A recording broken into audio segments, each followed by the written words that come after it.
What is up, YouTube? PPS is back. It's the 24th. We're rolling out here on our Thursday. Honestly, probably one of the best sports days I've seen in a very long time. We have a full round of Europa Conference League games that Slate has already sent out to the gang already. So all that's taken care of. And now we get to work on this massive college basketball slate. Unbelievable slate. This is one of the best slates I've seen in a very long time. A lot of my favorite teams are playing each other, which sucks because they're some of the teams I love to back. But now they're actually up against another team I love to back. So it's hard to take a side today. A lot of overs, a lot of totals, a couple unders here and there. But yeah, we dropped our under yesterday. Western Carolina and UNC Greensboro under 134. Actually only cleared it by a few. But yeah, that first half, the 40-point half for UNC Greensboro really just came down to how bad Western Carolina is. But in the second half, they came through. They ended up coming through and scoring some more points than I really expected them to. And the second half played a little bit faster than I expected as well. Yeah, other than that, I actually had a pretty good college basketball day. I'll kind of run through what I had. I had VMI Moneyline who lost. I had this UNC Greensboro one who lost. Wake Forest team total lost by a few. And then we also had the Duke over 129.5. That one lost as well. But we ended up coming through, ended up making some money on our college basketball. Chattanooga first half. LSU covers +8. Wyoming +7. Washington with the late night hammer over 135.5. Townsend and Davidson moneyline parlay, and the Rutgers under 135.5, which I did give out for free on the page. So we're 2-1. Unfortunately, the one that we gave out here lost. So I'm going to give out two today. I owe you guys some winners on here. I've been winning on Twitter, but I need to get this side rolling.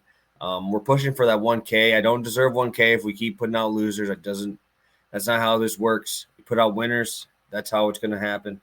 And I'm very excited for today. I'm going to a team I really don't back very much, to be honest, but we're going to roll with them today, and we're going to roll with a total here. So first play, going to be Delaware team total over 78.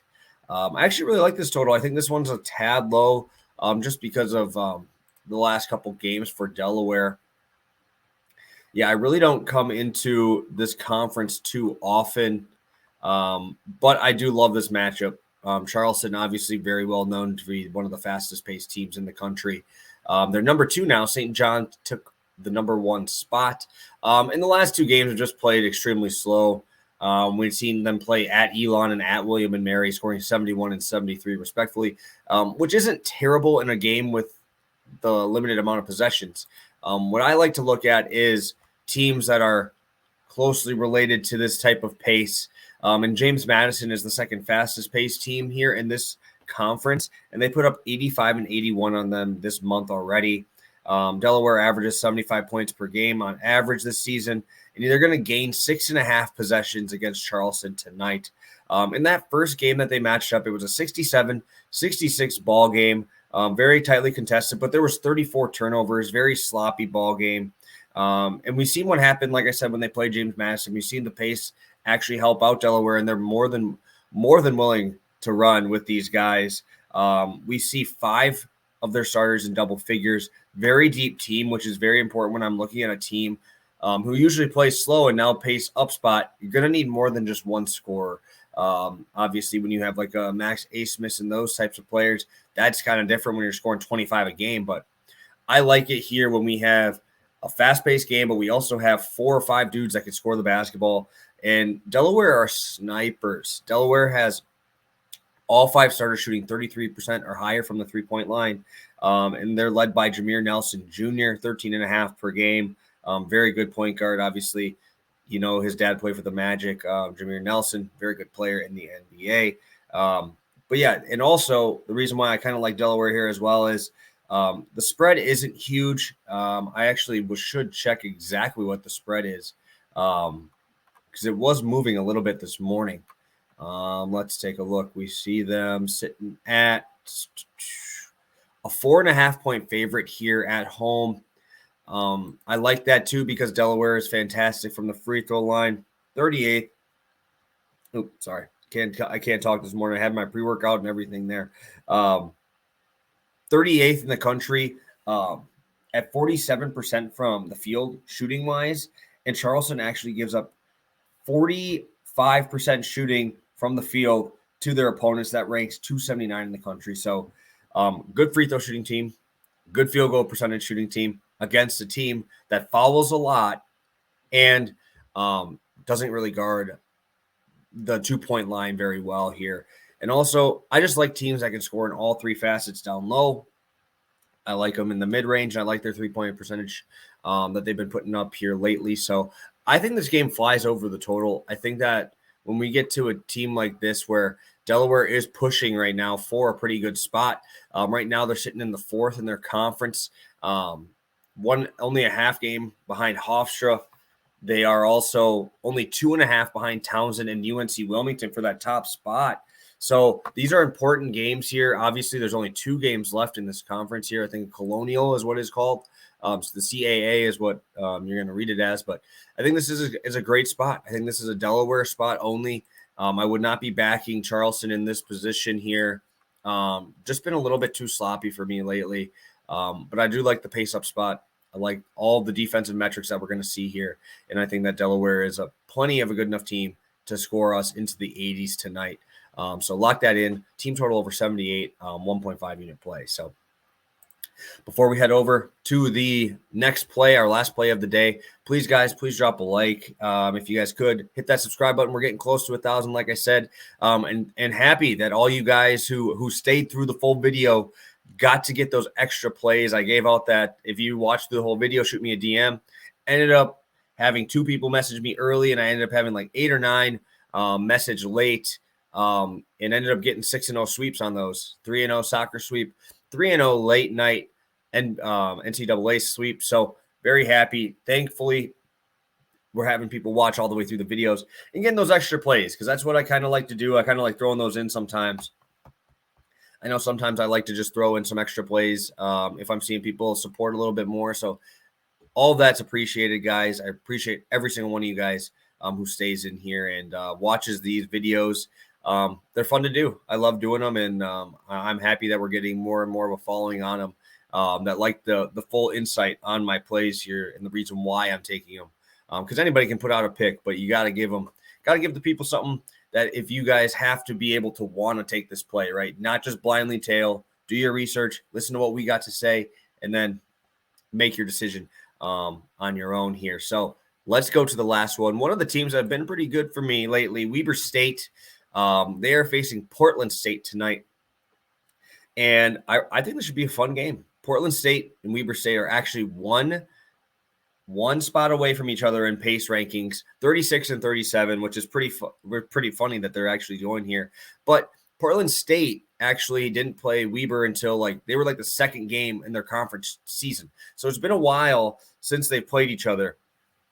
So I was looking at it and I almost didn't even find the game. So first game was at Weber State, 80-69. This was the second game in their conference season. But it was just not good shooting overall. 38% for Portland State, 41% for Weber State.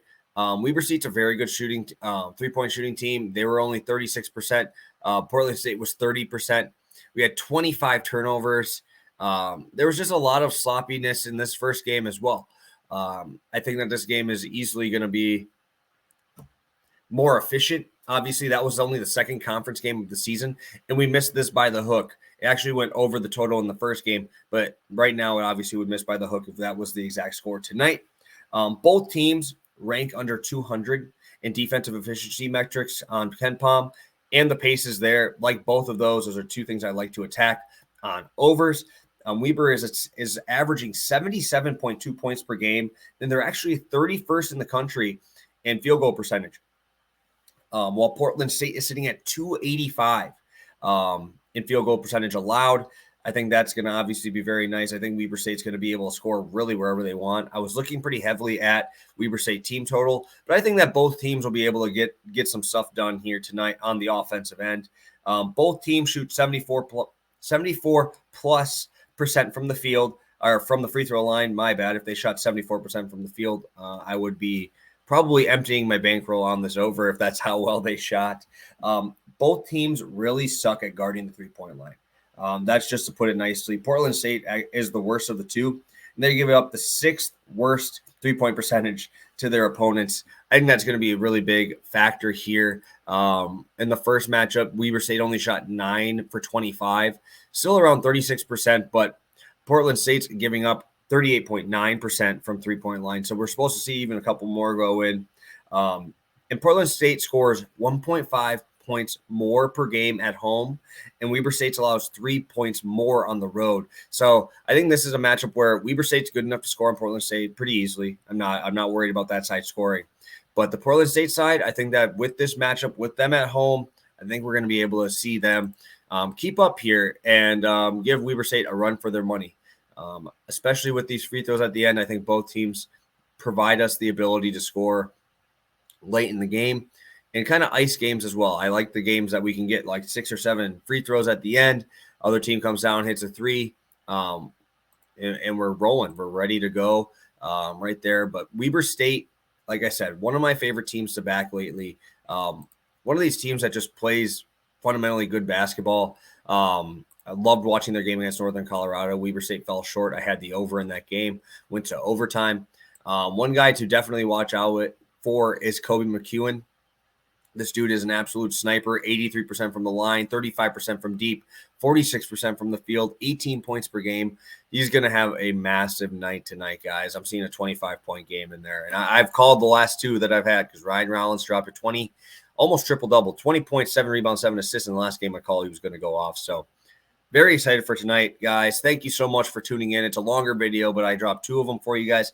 I'm super excited for tonight's slate.